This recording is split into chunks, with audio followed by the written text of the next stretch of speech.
Waitress feeds boy with Down syndrome, unaware he's the billionaire's only son who had lost his mom from birth. Some acts of kindness are simple. Others, they change lives forever.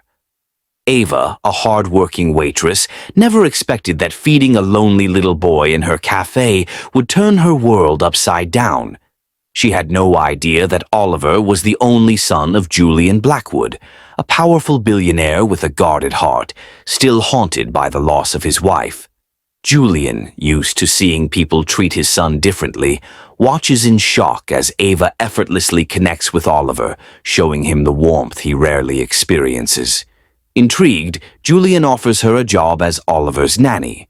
But as Ava steps into their world, emotions ignite, secrets surface, and hearts are put to the ultimate test.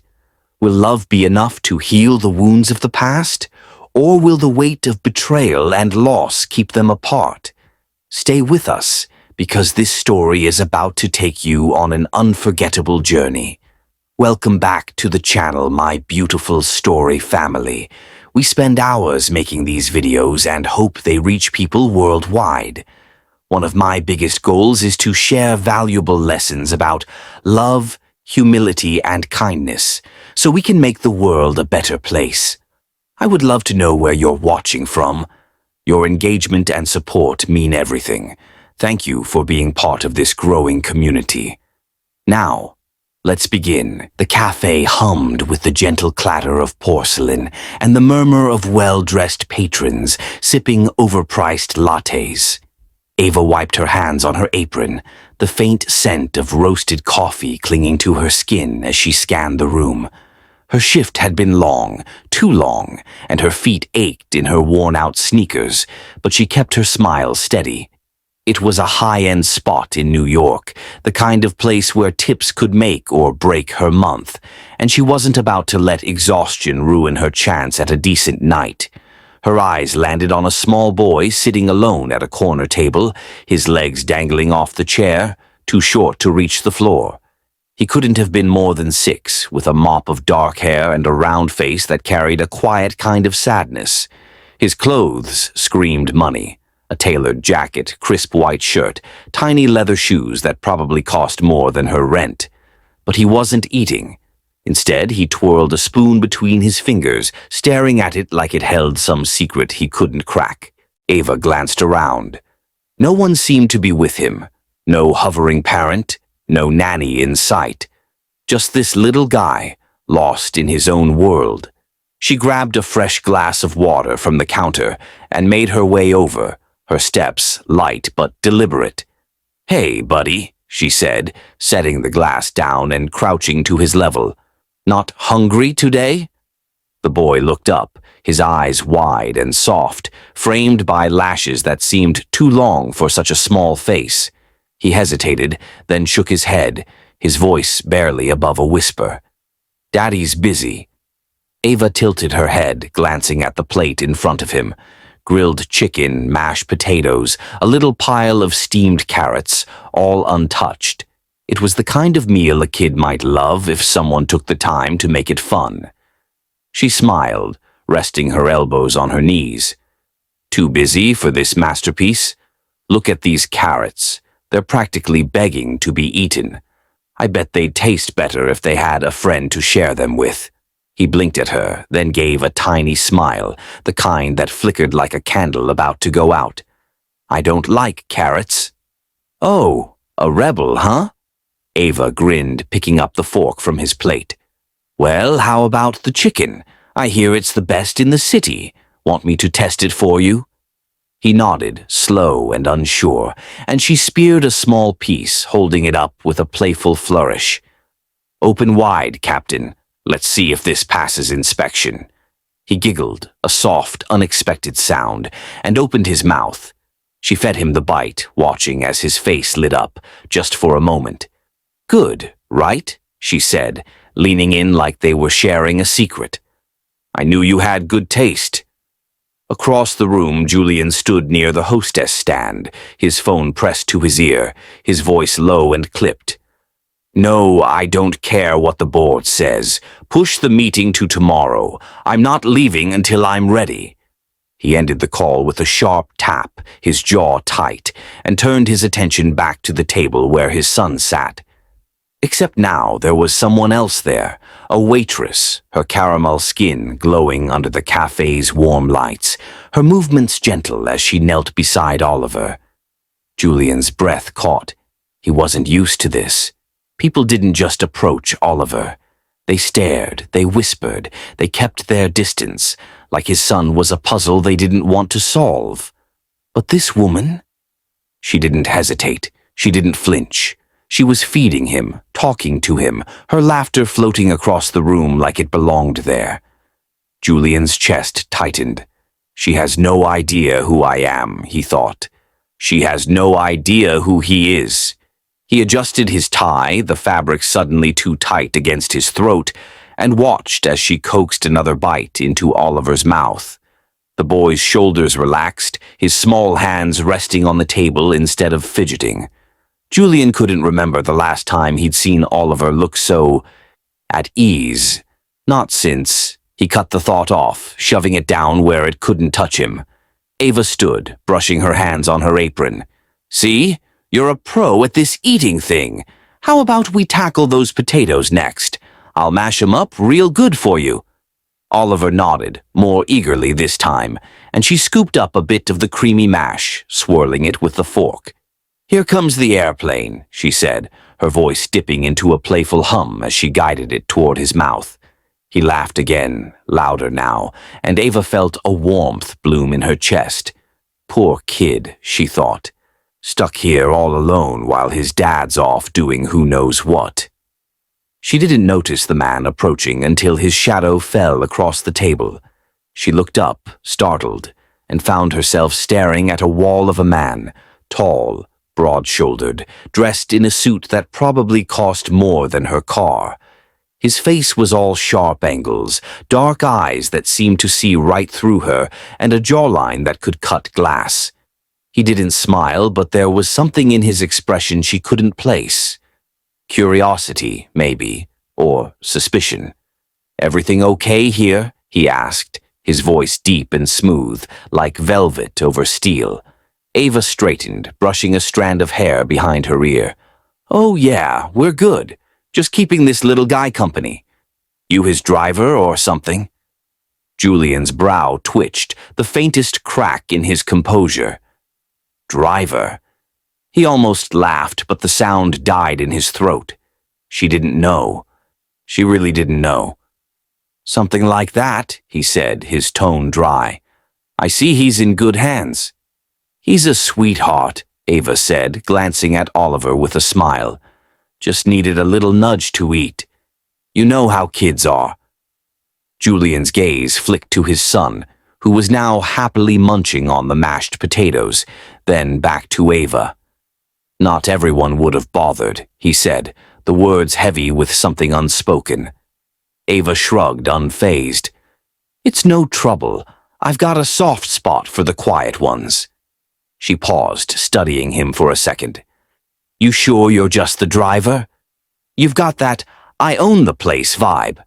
This time Julian's lips quirked, a ghost of a smile. "Maybe I just like the coffee here." "Fair enough," she said, stepping back to give him space. "I'll leave you two to it then. Holler if you need anything." She turned to walk away, but Julian's voice stopped her. "What's your name?" She glanced over her shoulder, surprised. "Ava." "You." "Julian," he said, and there was a weight to it, like he didn't give it out often. "Nice to meet you, Julian," she said, flashing a grin before heading back to the counter. She didn't see the way he watched her go, or the way his hand tightened around the back of Oliver's chair. Julian slid into the seat across from his son, his movements precise, controlled. "You like her, huh?" he asked, keeping his tone light. Oliver nodded, his mouth full of potatoes. "She's nice. She makes food fun." "Yeah," Julian murmured, his eyes drifting to where Ava was now pouring coffee for another table. "She does." The cafe buzzed around them, but for Julian the noise faded.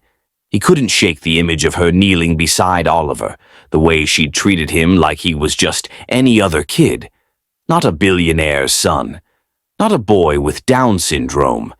Just Oliver.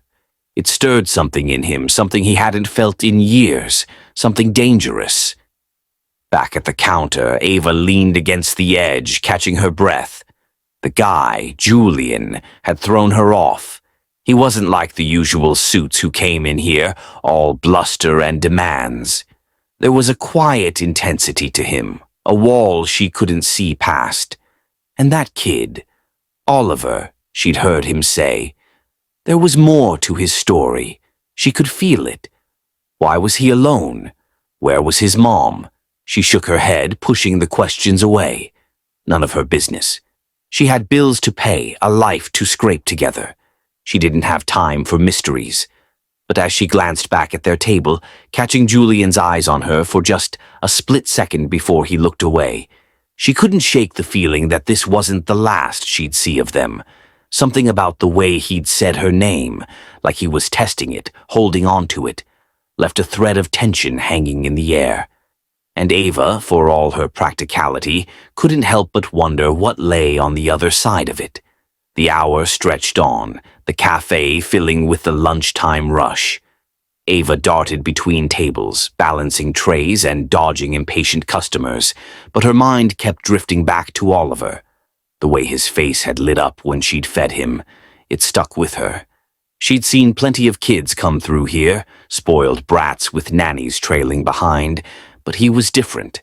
Quiet, gentle, like he was carrying something too big for his small shoulders. Meanwhile, Julian sat with Oliver, his phone buzzing incessantly on the table. He ignored it, watching his son finish the last of his meal. "You did good, champ," he said, ruffling Oliver's hair. "Proud of you." Oliver beamed, and Julian felt a pang in his chest.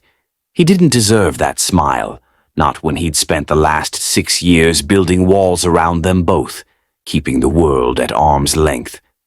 After his wife died giving birth to Oliver, he'd thrown himself into work, into control, into anything that kept the pain from swallowing him whole. But moments like this, watching someone else break through to his son, made him question everything. He glanced at Ava again, now laughing with a co-worker behind the counter. She was a stranger, a nobody in his world of power and privilege, and yet she'd done what he couldn't. She'd reached Oliver without even trying. It unsettled him. It intrigued him. And as he paid the bill, leaving a tip that would have made her jaw drop if she'd seen it right away, he made a decision. This wasn't over. Ava found the tip later, tucked under the edge of the plate, 5 crisp $100 bills. Her breath caught, her fingers trembling as she counted them. $500 for a $20 meal. She looked around, half expecting to see Julian still there, but he and Oliver were gone. A note was scrawled on the receipt in sharp, precise handwriting. For the kindness. J. She stared at it, her heart pounding. Who was this guy? And why did she feel like this was just the beginning? Ava stood behind the counter, the $500 tip still burning a hole in her apron pocket.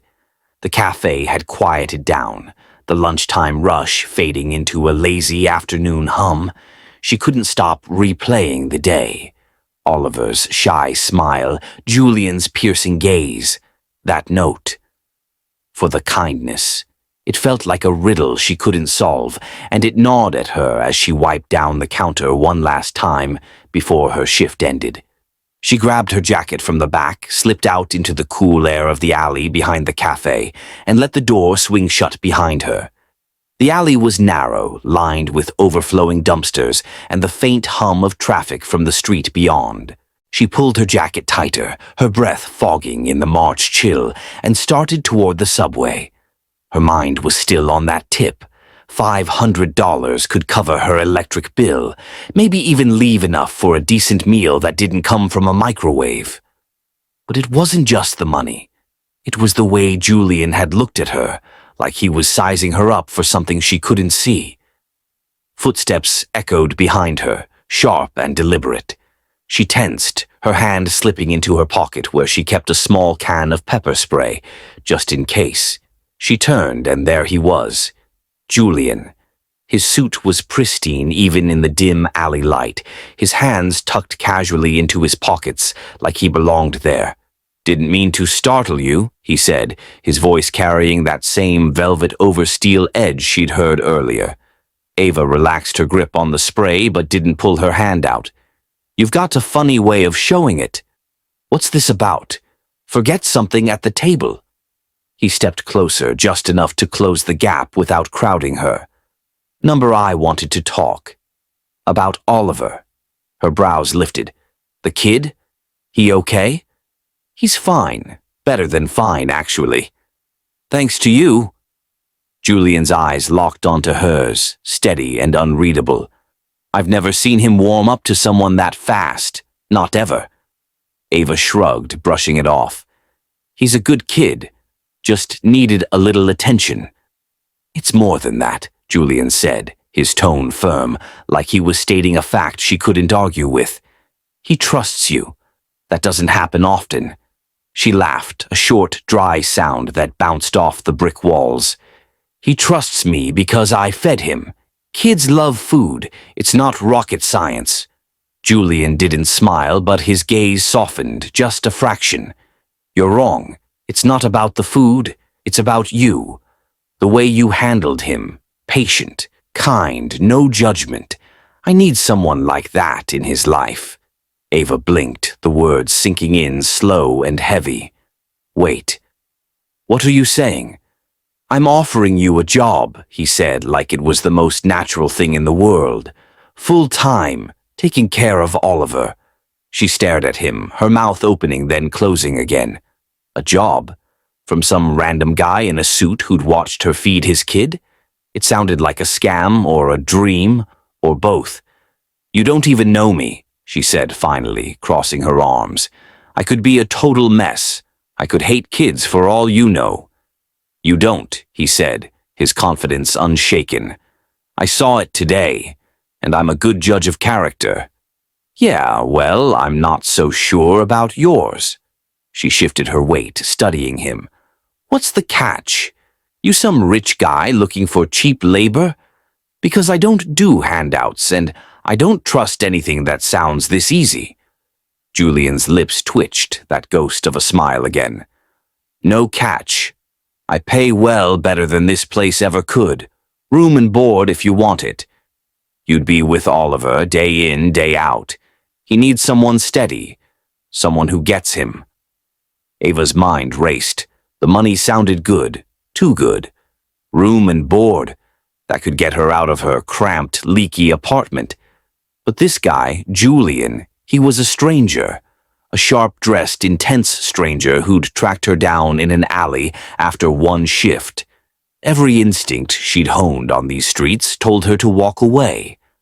"Why me?" she asked, narrowing her eyes. "You've got money.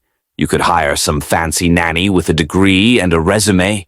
Why a waitress?" "Because fancy nannies don't connect with him," Julian said, his voice dropping, raw now.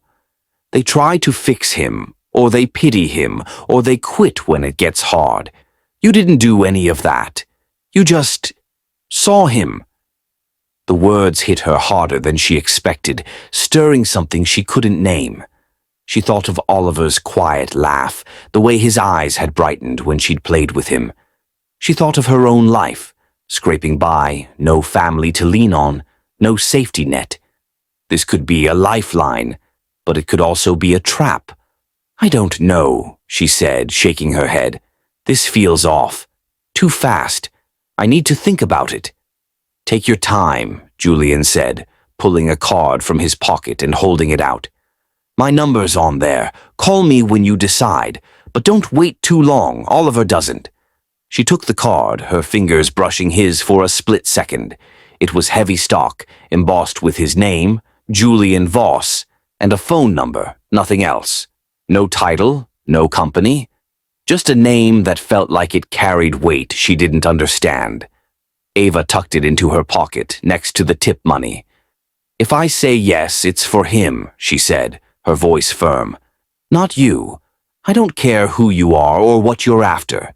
It's about Oliver. Julian nodded, a flicker of something, respect, maybe, crossing his face. That's all I'm asking. He turned to go, his footsteps echoing back down the alley, but Ava called after him. Hey, how'd you know I'd be out here? He paused, glancing back over his shoulder. I didn't. I waited. She watched him disappear around the corner, her pulse thudding in her ears. The card felt like a live wire in her pocket, buzzing with possibility and doubt. She didn't know who Julian Voss was, not really. A rich guy, sure, maybe a businessman or some high roller with a sad story. She had no clue he was sitting on a fortune that could buy half the city, or that Oliver was his only heir, the fragile thread holding his empire together. All she knew was that something about this pulled at her hard, and she wasn't sure if it was the promise of a better life or the mystery of the man who'd just walked away. The next day, Ava stood in her tiny apartment, the card on her kitchen counter staring back at her. She'd barely slept, her mind spinning with questions. Who waits in an alley for a waitress? Who offers a job like that out of nowhere? She paced, the floor creaking under her feet, until she couldn't stand it anymore. She grabbed her phone and dialed the number, her heart pounding as it rang. Voss, came his voice, crisp and immediate, like he'd been expecting her. It's Ava, she said, swallowing. I'm in, but only for Oliver, and I've got conditions. Name them, he said, and she could almost hear the satisfaction in his tone. No secrets, she said. You tell me what I need to know about him, his routines, his needs, everything. And I'm not signing my life away. I can walk if it doesn't work. Done, Julian said without hesitation. Anything else? Yeah, she added, her voice steadying. Don't think you own me just because you're paying me. I'm not here to kiss your shoes. A low chuckle came through the line, unexpected and warm. Noted. I'll send a car tomorrow, 9 sharp. The call ended, and Ava set the phone down, her hands trembling. She just said yes to something she didn't fully understand, and the weight of it settled over her like a storm cloud. What had she gotten herself into? And why did she feel like Julian was holding cards he wasn't ready to show? Across town, Julian leaned back in his office chair, the city skyline sprawling beyond his penthouse window. Oliver sat on the floor nearby, stacking blocks with careful focus. Julian watched him, his mind on Ava. She'd taken the job. For Oliver, she'd said. Good. That was enough for now. She didn't need to know the rest. Not yet. Not that he was Julian Voss, the billionaire who'd built an empire from nothing. Not that Oliver was his only son, born to a mother who'd never held him. Not that this job was as much about protecting his boy as it was about testing her. He'd seen something in her, something rare. But trust? That was a luxury he couldn't afford, not until he knew more. And as the pieces of this quiet game began to fall into place, Julian couldn't shake the feeling that Ava might surprise him yet. Ava hung up the phone, her heart still racing from the call with Julian. She'd said yes, jumped into something blind, and now there was no turning back. The next morning, she stood outside her run-down apartment building, the cold biting at her fingertips as she waited for the car he'd promised. At exactly 9, a sleek black SUV rolled up, the driver stepping out to open the door without a word. She slid inside, the leather cool against her jeans, and tried to ignore the growing knot in her stomach. This was for Oliver, she reminded herself, just a job, nothing more. The drive stretched longer than she'd expected, the city fading into wide, tree-lined streets she'd never seen before. When the car finally slowed, pulling through a set of iron gates that loomed like something out of a movie, Ava's breath caught. She'd pictured a nice house, maybe a brownstone or a suburban place with a big yard. Not this. The estate sprawled before her, a mansion of glass and stone that seemed to swallow the horizon. Security cameras glinted from the corners, and a man in a dark suit stood by the entrance, his earpiece catching the sunlight. Staff moved like shadows across the lawn, clipping hedges, carrying trays. This wasn't a house, it was a fortress. The driver opened her door and she stepped out, her sneakers scuffing against the pristine gravel. "This can't be right," she muttered, clutching her bag tighter. But before she could second-guess it, the front door swung open, and Julian appeared, Oliver at his side. The boy's face lit up when he saw her, and he tugged free of his father's hand, half running toward her. "Ava!" he called, his voice bright and uneven, his small arms reaching out. "Hey, you!" She dropped to her knees, catching him in a hug as he barreled into her. His warmth steadied her, cutting through the surreal weight of the moment. "Missed me already?" "Yeah," he said, nodding hard, his grin wide and unguarded. Julian approached, his hands in his pockets, watching them with that same unreadable intensity. "Glad you made it," he said, his tone clipped but not unkind. "Come inside, I'll show you around." She stood, brushing off her knees, and followed him, Oliver clinging to her hand. The foyer alone was bigger than her entire apartment. Marble floors, a chandelier dripping crystals, a staircase that curved up into shadows. Ava's jaw tightened. This was insane. Who lived like this? And why hadn't he warned her? A woman emerged from a side hall, her heels clicking sharp against the floor. She was older, maybe 50, with gray hair pulled into a tight bun and a face carved from disapproval. Her eyes raked over Ava, lingering on her faded jacket and scuffed shoes, and her lips pressed into a thin line. "This is Ms. Caldwell," Julian said, gesturing to her. "She's been with Oliver since he was a baby. She'll be transitioning out now that you're here." Ms. Caldwell didn't offer a hand. "Charming," she said, her voice dry as dust. "I assume you've never worked in a place like this before." Ava met her gaze, refusing to flinch. "Nope, but I'm here for him, not the house." She squeezed Oliver's hand and he giggled, leaning into her side. Ms. Caldwell's eyes narrowed. "We'll see how long that lasts. He's not as easy as he looks." "Enough," Julian cut in, his tone sharp. He turned to Ava, lowering his voice. "She's protective. Been with us too long. Don't let her get to you." Ava nodded, but the woman's stare lingered, cold and heavy, as Julian led her deeper into the house. He pointed out rooms, kitchen, library, Oliver's playroom, his explanations brisk and detached. Finally, they stopped in a sunlit hall, Oliver tugging at her to show her a toy truck he'd left on the floor. Julian watched them for a moment, then spoke, his voice low. "One rule, Ava. Don't get too attached." She looked up, caught off guard. "What?" "He's not yours," he said, his eyes hard. "You're here to help him, not to fix him. Or us. Keep your distance where it counts." She frowned, searching his face. "He's a kid, not a project. I'm not here to play savior, but I'm not going to treat him like he's made of glass either." Julian held her gaze, something flickering behind his calm. "Good. Just don't forget it." He walked off, leaving her with Oliver, who was now zooming the truck across the floor with a delighted hum. Ava knelt beside him, her mind spinning. Don't get too attached? What kind of rule was that? And why did it sound more like a warning than advice? "Want a race?" she asked, pushing the questions aside.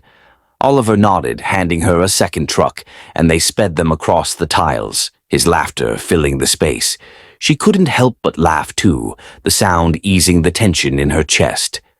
He was so easy to be with, open, unguarded, nothing like the walls his father put up. Ms. Caldwell appeared at the end of the hall, arms crossed, watching them with a scowl. "He needs his nap soon," she said, her tone clipped. "Don't overexcite him." Ava glanced at her, then back at Oliver. "We've got time for one more race, right, champ?" "Yeah," he cheered, and they ignored the woman's huff as they zoomed the trucks again.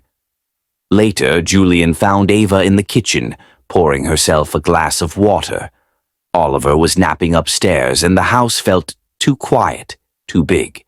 He leaned against the counter, studying her. "He likes you," he said, almost like it surprised him. "He's easy to like," she replied, taking a sip. "You didn't tell me you lived in a castle." "Didn't seem relevant," she snorted. "Sure. Next time, give me a heads up so I don't show up looking like I just rolled out of a thrift store." "You're fine," he said, and there was a beat of silence, heavy with something unsaid. "Miss Caldwell doesn't trust you." "I noticed. She's got a real warm vibe. She's been with us since Oliver's mom." He stopped, the words catching, and Ava tilted her head, waiting. He didn't finish. "She'll come around, or she won't. Doesn't matter." "Doesn't it?" Ava set the glass down, crossing her arms. "She's got opinions, loud ones." "She's leaving soon," he said, his tone final. "You're here now." Ava nodded, but the weight of his words, and what he didn't say, hung between them. She still didn't know the full story. Who was Oliver's mom? Why was Julian so guarded? And why did this place feel less like a home and more like a vault? That night she lay in the guest room, bigger than her old apartment, with sheets that smelled like lavender, and stared at the ceiling. Oliver's giggle echoed in her mind, but so did Julian's warning. Don't get too attached. It didn't make sense. She was here for Oliver, wasn't she? So why did it feel like she'd stepped into something deeper, something with edges she couldn't yet see? Should Ava trust Julian with her heart? "Let's know what you think," Ava tossed and turned in the guest room's oversized bed, the lavender-scented sheets doing little to quiet her racing thoughts. Oliver's laughter from earlier played on a loop in her mind, but so did Julian's voice. Don't get too attached, sharp and cold, like a blade meant to keep her at arm's length. She didn't get it. She was here for Oliver, doing exactly what he'd asked. So why did it feel like every step she took in this house pulled her deeper into something she hadn't signed up for? Sleep finally claimed her, but it was restless, shadowed by questions she couldn't answer. The next morning she threw herself into her new routine. Oliver was a burst of light, eager to show her his toys, his books, his favorite spot by the window where he'd watch the birds. Ava matched his energy, keeping him laughing, teaching him silly hand games she'd learned as a kid. But Julian, he was a ghost.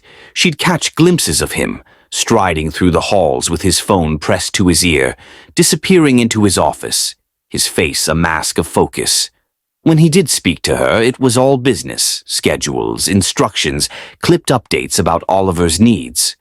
No warmth, no cracks, just a man who seemed to live behind a wall of glass. Days turned into a week, and the distance between them grew heavier. Ava tried to keep it professional, kept her tone light, her focus on Oliver, but there was something about Julian that tugged at her. The way his eyes lingered on her a second too long when he thought she wasn't looking. The way his voice softened just barely when he said Oliver's name. She hated how it made her pulse jump, how it made her wonder what lay beneath that icy exterior. She shoved it down. He was her boss. Nothing more. One evening, after putting Oliver to bed, Ava lingered in the kitchen, sipping tea and scrolling through her phone. The house was silent, the kind of quiet that pressed against her ears. Then she heard it, a faint, hiccuping sob drifting down the hall. Oliver.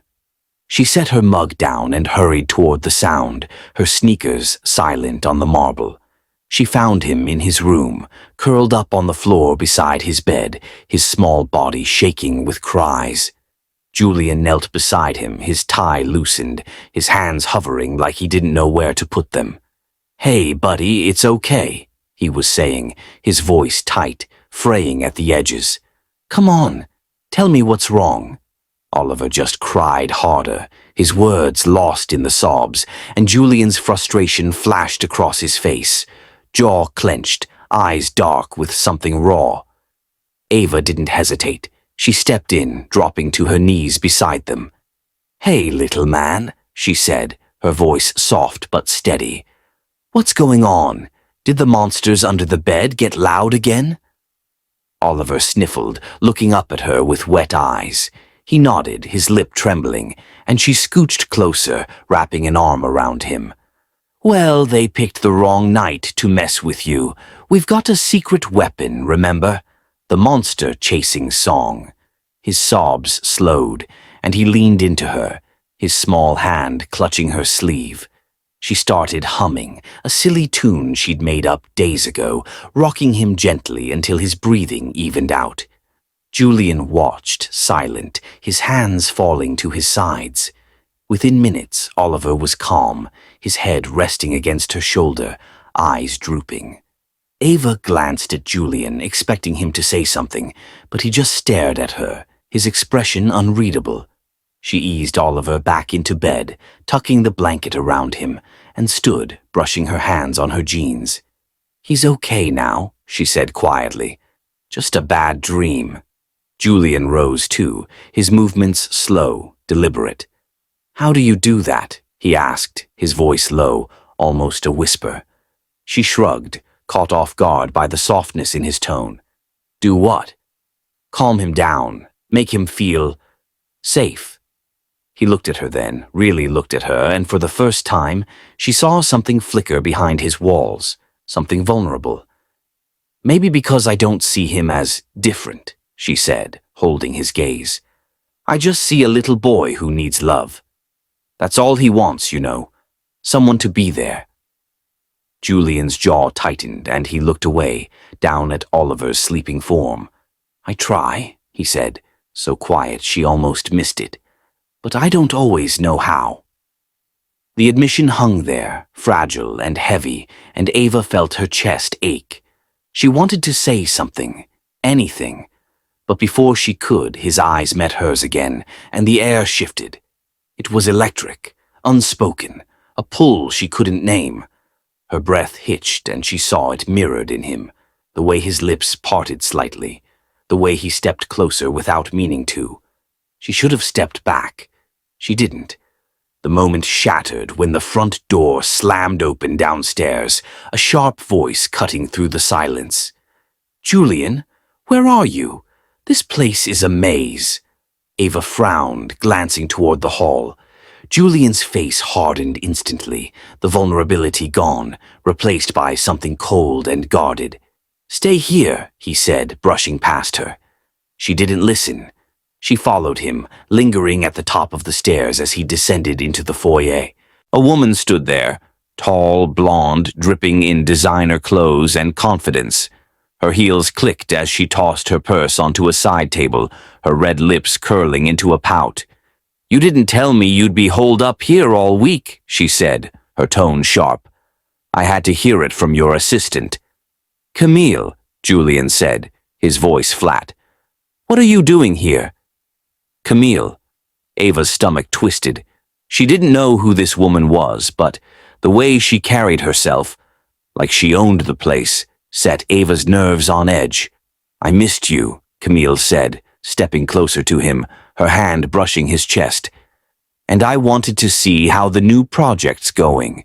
You've been so distant lately."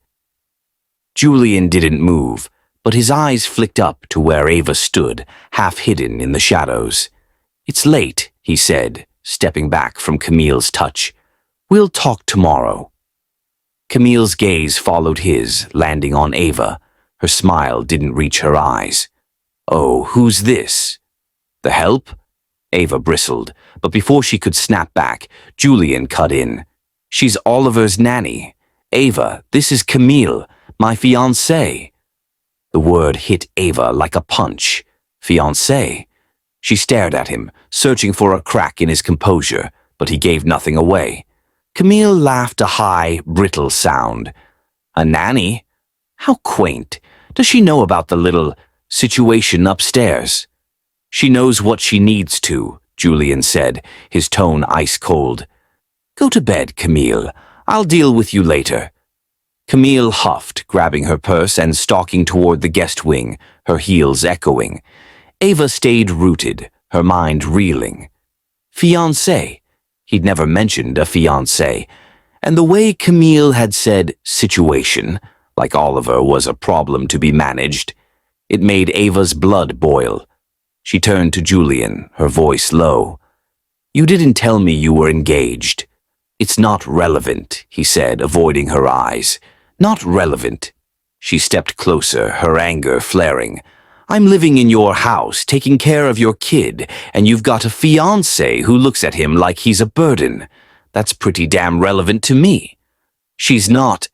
He stopped, running a hand through his hair. "It's complicated. She's not here for Oliver. She never has been." "Then why's she here at all?" Ava pressed, her voice rising despite herself. Julian's eyes flashed, and for a moment she thought he'd shut her out again. But then he sighed, the sound heavy with exhaustion. "She's here for me, or what I can give her. That's all she's ever wanted." Ava stared at him, the pieces clicking into place. Camille wasn't a partner, she was a leech. And Oliver? He was collateral damage.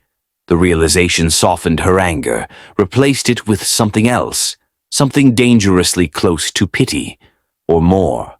"Go to bed, Ava," he said, turning away. "We'll talk tomorrow." She didn't move, watching him disappear down the hall. The tension between them lingered, thick and unresolved, and now this. Camille, a curveball she hadn't seen coming. As she climbed the stairs back to her room, her mind churned. Julian's walls were cracking, but so was her resolve to keep this just a job. And with Camille in the mix, whatever this was, whatever it could be, had just gotten a whole lot messier. Ava lay awake that night, the echo of Camille's heels still ringing in her ears. The woman's presence had shifted everything, turned the mansion from a strange, quiet puzzle into a battlefield Ava hadn't signed up for. She couldn't shake the way Camille had dismissed Oliver, the casual cruelty in her tone. It gnawed at her, keeping sleep just out of reach. By morning, she was on edge, her patience frayed as she moved through her routine with Oliver, trying to keep his world steady while hers tilted. Downstairs, the air was thick with tension. Camille lounged in the dining room, flipping through a magazine, her coffee untouched. Oliver sat at the table nearby, coloring a picture with slow, careful strokes. Ava watched from the doorway, pouring herself a glass of water, when Camille's voice cut through the quiet. "Must you make that noise?" she snapped, glaring at Oliver. He'd been humming softly, a tuneless little sound that Ava found endearing. "It's giving me a headache. Can't you be quiet for once?" Oliver froze, his crayon hovering over the paper, his small face crumpling. Ava's grip tightened on her glass. She set it down hard enough to make the counter rattle and crossed the room in 3 strides. "Leave him alone," she said, her voice low but sharp enough to slice. "He's not bothering anyone. You don't get to talk to him like that." Camille looked up, her perfectly arched brows lifting in surprise, then amusement. "Excuse me? Do you know who I am?" "I don't care who you are," Ava shot back, stepping between her and Oliver. "He's a kid. He's not your punching bag. If you've got a headache, take it somewhere else." Camille's lips curled into a sneer. "You're the nanny, right? Maybe stick to fetching snacks and stay out of my business. And maybe you should try being a decent human being," Ava said, her voice rising. "He deserves better than your attitude." Oliver peeked up at her, his eyes wide, and she gave him a small, reassuring smile before turning back to Camille. "You don't like it? Leave." Camille stood, tossing her magazine onto the table with a huff. "You'll regret that," she said, her tone dripping with venom, and stormed out, her heels clicking a furious rhythm.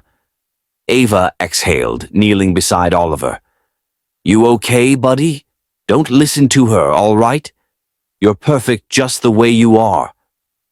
He nodded, leaning into her, and she hugged him tight, her heart still pounding. She didn't notice Julian standing in the hall, just out of sight, his arms crossed, his eyes fixed on her. He'd heard every word, heard the fire in her voice, the way she'd shielded his son without a second thought. Something stirred in him, a mix of admiration and something deeper, something he couldn't name.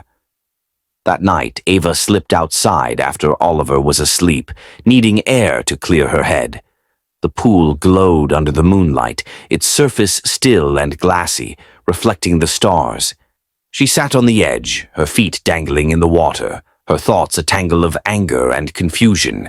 Camille's words, Julian's silence, the way this job kept pulling her in. It was too much. She kicked at the water, sending ripples across the calm. Footsteps approached, soft but deliberate. She turned, and there was Julian, his shirt sleeves rolled up, hands in his pockets. He stopped a few feet away, watching her. "Not many people stand up to Camille," he said, his voice quiet, cutting through the night. Ava looked up at him, her jaw tight. "Maybe more people should. She's a piece of work." He nodded, a faint smile tugging at his lips. "She is, always has been." "Then why?" She stopped herself, shaking her head. "Never mind. Not my place." He stepped closer, sitting beside her on the pool's edge, close enough that she could feel the heat of him. "You're good for him," he said, his gaze on the water. "Oliver, I've never seen him take to anyone like he has with you." "He's easy to love," she said, her voice softening. "He just needs someone to see him. Really see him." Julian turned to her then, his eyes locking onto hers. The air between them thickened, charged with something unspoken. "You do," he said, almost like he was realizing it out loud. "You see him." She held his gaze, her breath catching. There was a long pause, the world narrowing to just them, the ripple of the water, the hum of the night, the way his eyes searched hers. Then he leaned in, slow, giving her time to pull away. She didn't. His lips met hers, tentative at first, then deeper, a quiet hunger breaking through his restraint. Her hands found his shoulders, steadying herself as the kiss pulled her under, all the tension of the day melting into something raw and real. He pulled back, resting his forehead against hers, his breathing uneven. "I shouldn't have done that," he murmured, but there was no regret in his voice. "Maybe not," she said, her own voice shaky. "But you did." They sat there, the silence stretching, the kiss hanging between them like a thread ready to snap. Ava's mind raced. Julian was her boss, engaged, a man with walls she couldn't climb. But that kiss, it had cracked something open, and she wasn't sure she could close it again. Neither could he. Ava pulled away from the kiss, her heart hammering against her ribs, the taste of Julian lingering on her lips. The pool's edge felt unsteady beneath her, like the ground had shifted. His forehead rested against hers, his breath warm and ragged, and for a moment, neither of them spoke. The night pressed in around them, heavy with what they'd just done. She wanted to say something, anything, but the words wouldn't come. He'd kissed her, and she'd kissed him back. "I should go," she whispered, but she didn't move. Neither did he. "Yeah," he said, voice rough, but his hand stayed on her arm, thumb brushing her skin like he couldn't let go. Finally, he stood, offering her a hand up. She took it, the contact sparking through her, and they walked back to the house in silence, the weight of that moment trailing behind them. The next day, everything felt different. Ava moved through her routine with Oliver, breakfast, games, a walk in the garden, but her mind was on Julian. He was in his office, as usual, the door closed, but she caught him watching her through the window when he thought she wasn't looking. Their eyes met once, briefly, and her stomach flipped. She turned away, focusing on Oliver, but the memory of that kiss burned through her. It started small. A brush of hands when he passed her in the hall, a lingering glance across the dinner table when Camille wasn't around. Then, one afternoon, he found her in the library, shelving Oliver's books while the boy napped. The door clicked shut behind him, and before she could ask what he wanted, he was there, kissing her again, harder this time, like he'd been holding it back too long. She melted into it, her hands fisting in his shirt, the shelves digging into her back. "We can't," she gasped when they broke apart, but her fingers stayed tangled in his collar. "I know," he said, his voice low, eyes dark. "But I don't care." That was the beginning. They stole moments whenever they could. Quiet kisses in the pantry while the staff was busy, late-night talks by the pool after Camille stormed off to bed in a huff. Ava learned the rhythm of his days, the rare gaps when he wasn't buried in work or dodging his fiancée's demands. He started coming home earlier, cutting calls short, showing up in the playroom with Oliver and a rare, unguarded smile. "Thought I'd join the fun," he'd say, sitting cross-legged on the floor, letting Oliver climb over him while Ava watched, her chest tightening with something she didn't want to name. One evening the three of them sprawled on a blanket in the garden, watching the sunset. Oliver giggled as Ava tickled him, and Julian stretched out beside them, his tie loosened, his arm brushing hers. "You're good at this," he said, his voice soft, almost wistful. "At what?" she asked, rolling onto her side to face him. "Making him happy." He paused, his eyes tracing her face. "Making me happy." Her breath caught, and she looked away, focusing on Oliver's crayons scattered across the blanket. "Someone's gotta," she said, keeping it light, but her heart pounded. She was falling, hard, and it scared her. He was still engaged, still a mystery, and she couldn't shake the feeling that he was holding something back. He was. Julian felt it every time he looked at her, every time her laugh broke through the walls he'd built. He'd started taking time off, real time, not just stolen minutes, because being with her and Oliver felt like breathing after years underwater. Board meetings got pushed, deals delayed, his assistant's voice growing sharper with each rescheduled call. But at night, alone in his room, the guilt crept in. His wife's face haunted him, her smile, her voice, the way she'd died bringing Oliver into the world. He'd loved her, fiercely, and losing her had hollowed him out. Ava was filling that space, bit by bit, and it terrified him. One night, they slipped into the kitchen after Oliver was asleep, the house quiet except for the hum of the fridge. She leaned against the counter, sipping water, and he stepped close, brushing a strand of hair from her face. "Your trouble," he murmured, his lips grazing hers. "Me?" She grinned, setting the glass down. "You're the one sneaking around your own house." He kissed her then, slow and deep, pulling her against him. Her hands slid up his back, and for a moment he let himself forget. Forget Camille, forget the past, forget the weight of who he was. But when they pulled apart, his eyes darkened, and she saw it, the shadow he couldn't shake. "What's wrong?" she asked, her voice soft, searching. He stepped back, running a hand through his hair. "Nothing, just, this is complicated." "You think?" She crossed her arms, studying him. "Talk to me, Julian. What's holding you back?"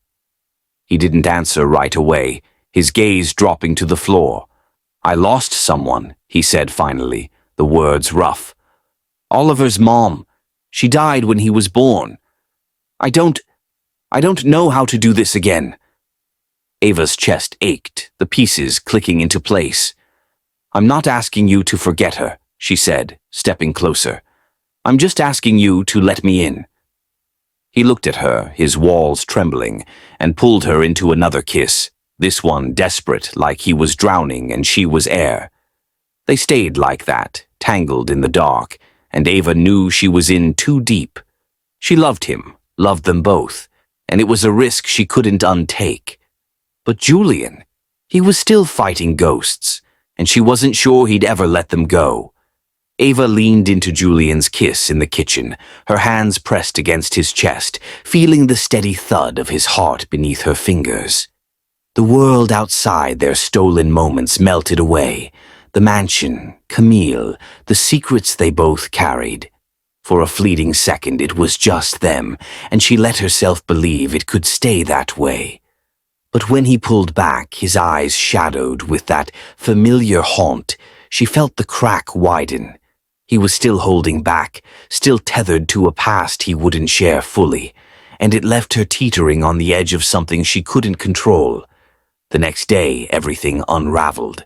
They'd gotten careless, too many glances, too many quiet touches. Ava was in the playroom with Oliver, building a tower of blocks, when the door slammed open. Camille stood there, her face a mask of fury, her phone clutched in her hand like a weapon. Julian stepped in behind her, his expression tight, sensing the storm. "Well, isn't this cozy?" Camille said, her voice venomous. She turned to Julian, thrusting her phone at him. "Your little nanny's been hiding quite the story.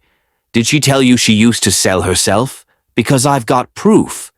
Ava's blood ran cold. She stood, her hands trembling as Julian took the phone, his eyes scanning whatever Camille had dug up. "What is this?" he asked, his voice dangerously low. "Oh, don't play innocent," Camille snapped. "She's a prostitute." Or was. Photos, receipts, all of it. I had people look into her. She's been lying to you this whole time." "That's not true," Ava said, stepping forward, her voice shaking but firm. "I never—" "Save it," Camille cut her off, smirking. "You think I'd let some street trash near my fiancé and his kid? You're done here." Julian's gaze locked onto Ava, and she saw it. The doubt, the betrayal flickering in his eyes. "Is this real?" he asked, his tone flat, like he was holding himself together by a thread. "No," she said, her throat tight. "It's not what she's saying. I worked at a club, yeah, but I was a dancer, not that. I never lied to you, Julian. I just didn't think it mattered." "Didn't think it mattered?" His voice rose, sharp and raw.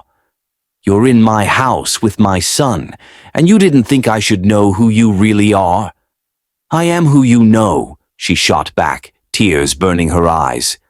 "I'm the person who's been here for Oliver, for you. That's me, not whatever she's twisting this into."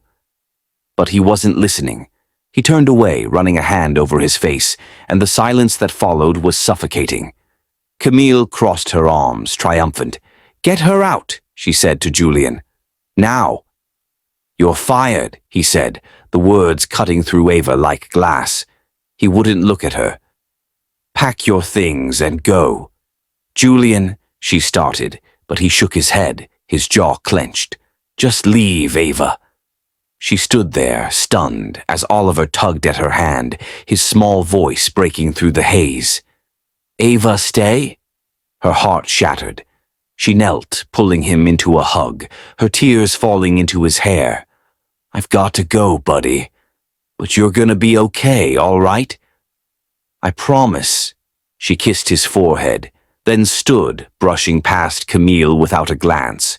She grabbed her bag from her room, the walls of the mansion closing in, and walked out, the door slamming shut behind her like a gunshot. The days that followed were a blur of silence and regret.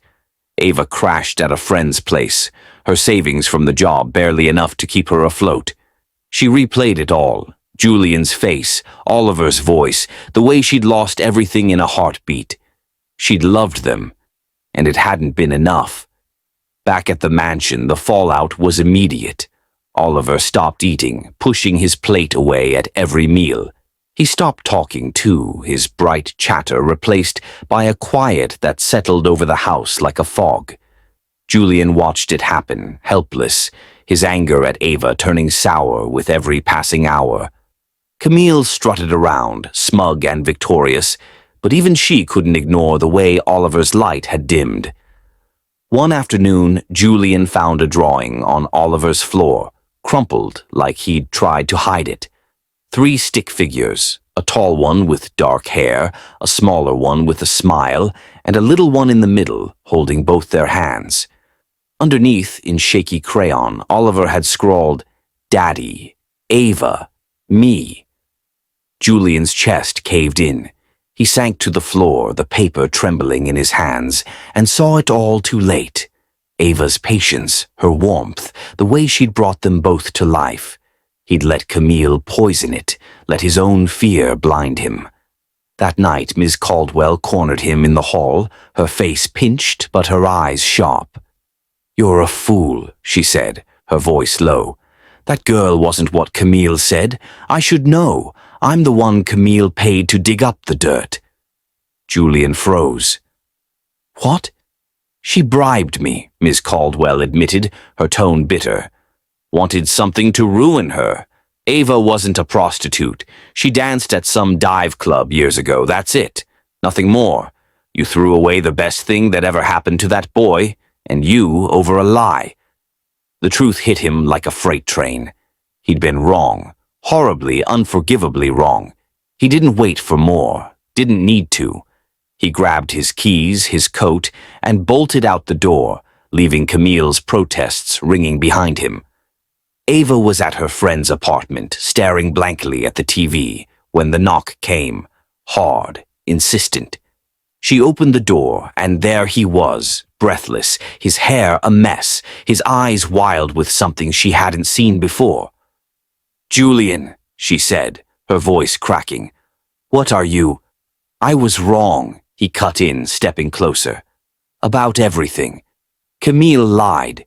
Miss Caldwell told me the truth. You didn't deserve what I did. Oliver, he's falling apart without you. I'm falling apart without you." She stared at him, her heart pounding, torn between the hurt and the pull she still felt. "You didn't trust me," she said, her voice trembling. "You threw me out like I was nothing." "I know," he said, his own voice breaking. "And I'll spend every damn day making it up to you if you let me. I love you, Ava. I should have said it before I lost you." The words hung there, raw and real, and she felt the walls she'd built start to crumble. Oliver's face flashed in her mind, then Julian's, the man who'd kissed her by the pool, who'd let her in despite himself. She stepped forward, tears spilling, and he pulled her into his arms, holding her like he'd never let go again. Julian held Ava in the cramped doorway of her friend's apartment, her tears soaking into his shirt as the weight of his mistake pressed against him. Her arms tightened around him, hesitant at first, then fierce, like she was afraid he'd vanish again. "I'm sorry," he whispered into her hair over and over, until the words blurred together. She pulled back, her eyes red but steady, and nodded. Just once, a fragile truce. He wanted to stay, to fix everything right then, but she stepped away, wiping her face. "I need time," she said, her voice raw. "Just give me that." He did. He left her there, the drive back to the mansion a haze of regret and hope. Oliver was waiting, his small face lighting up when Julian promised, "She's coming back, champ. I'll make it right." But days passed and Ava didn't call. The silence gnawed at him and he couldn't sit still, couldn't wait for her to come to him. He had to find her. It took digging, a few calls to old contacts, but he tracked her down to a diner across town, a greasy spoon with flickering neon and chipped formica tables. She was there, behind the counter, her hair tied back, her apron stained with coffee. She moved with the same quiet grace he'd fallen for, pouring coffee for a grizzled trucker, flashing a tired smile. He watched her through the rain-streaked window, his chest tight, knowing he didn't deserve to step back into her life, but unable to walk away. The sky opened up as he crossed the lot, rain soaking through his coat, his shoes slapping puddles. He pushed through the diner's door, the bell jangling, and her head snapped up. Her eyes widened, then narrowed, the coffee pot trembling in her hand. "Julian," she said, setting it down hard. "What are you doing here?"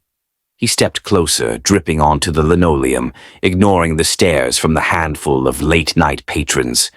I couldn't wait anymore. I had to see you. She crossed her arms, her jaw tight. You don't get to break me and walk back in like nothing happened. I know, he said, his voice rough, rain running down his face. I know I don't deserve it. I was wrong. About you, about everything. I let Camille twist me up and I hurt you, and I'll hate myself for it forever. But I'm here, Ava. I'm not leaving again. I'll spend my life proving it if you let me. Her breath hitched and she looked away, blinking fast. The diner faded, the hum of the jukebox, the clatter of dishes, until it was just them, locked in a moment that could break either way. Oliver misses you, he added, softer. I miss you.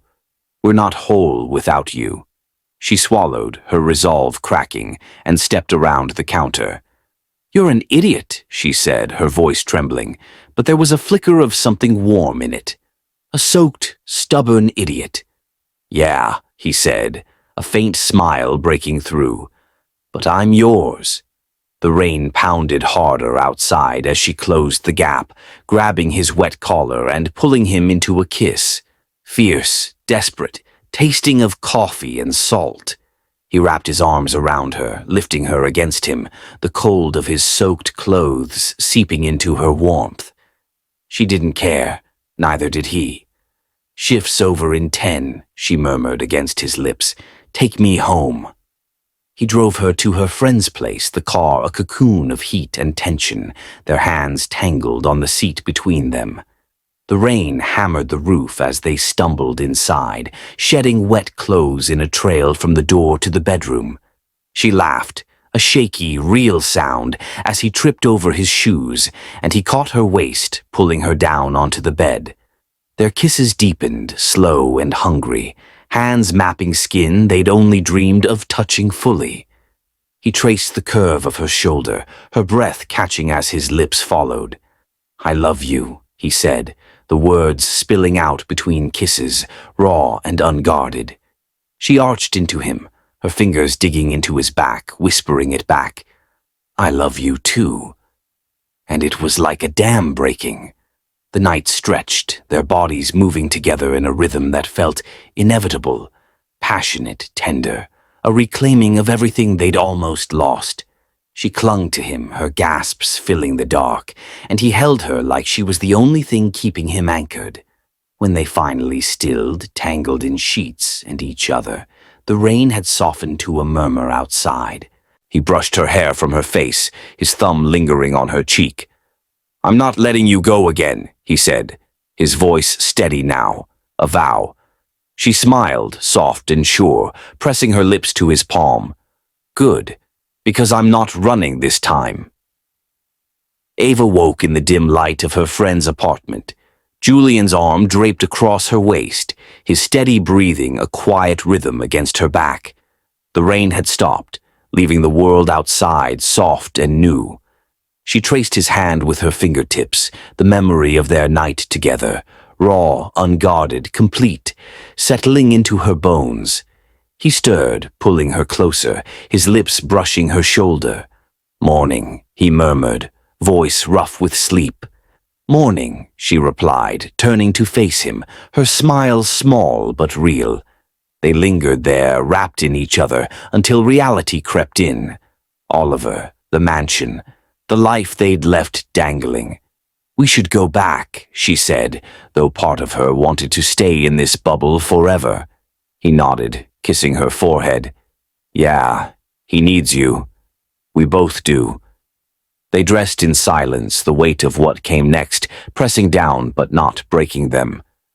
The drive to the mansion was quiet, their hands linked over the console, a promise in the touch.